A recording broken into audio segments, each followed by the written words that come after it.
Welcome back. Back in 1960, only 1 in 5 young adults between the ages of 18 and 34 were actually living with their parents. Now, a new study finds that the current crop of young people are living at home at a rate never seen before. Check out this Pew Research from the Pew Research Center. More than 32% of millennials are living with mom and dad, and they are more likely to stay at home rather than move in with a spouse or a partner. Joining us right now is Elliman, President and CEO Dottie Herman, with more. Dottie, good to see you. Good to see you. Thank you so much for joining us this morning. So what is going on in terms of millennials moving back in with mom and dad? Oh, well, I tell people of millennials, they're not like us. We were out of there.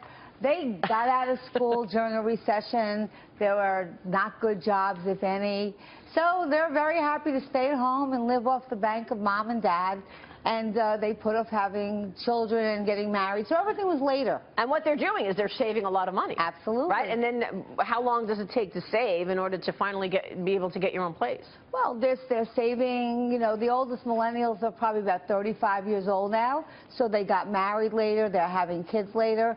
And now they're the largest segment of the housing market. They beat the baby boomers, which was the largest. Now they're bigger. Wow. The largest segment of the housing market. So that has to mean that lower margin homes. I mean, they're not going to be buying the high end, right? They don't have jobs, or they're just getting the bank of mom and dad. The bank of mom and dad. That helps. No, they are, and that is the largest segment for the next 10 years. You're just going to see them. They came into the market last. Actually, this market came back from the high end first. So they love to buy. They'll buy smaller because they want to be by Starbucks and by Urban, and they don't want 1 Starbucks, they want 5. Wow. Okay? They don't want to drive 4.5 hours. They don't want a city that rolls up at 7 o'clock, you know? Right. So they're buying closer to urban areas. They don't want walls, and they certainly don't want bookcases and bookshelves. Everything's on this. Absolutely. On their so phone. There's no need for that. So tell us more about what millennials look for at this point in a house. What, you know, you said they want basically urban areas. Yeah, they're not as formal. They don't necessarily need formal dining rooms. They don't like a lot of walls.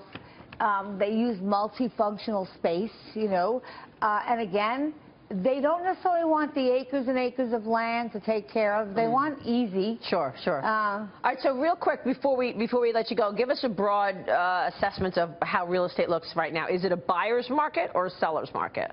I would say it's really a seller's market. There's no inventory. No inventory. None. I mean, it's really, people are, in my company, they're crying. There's nothing to sell, especially at that entry level, because those millennials are coming out in big force. All right, we'll leave it there. Dottie, great to see you. Great to see you. Have a great weekend. Thanks so much for joining us. Dottie Herman, Elliman. Next up.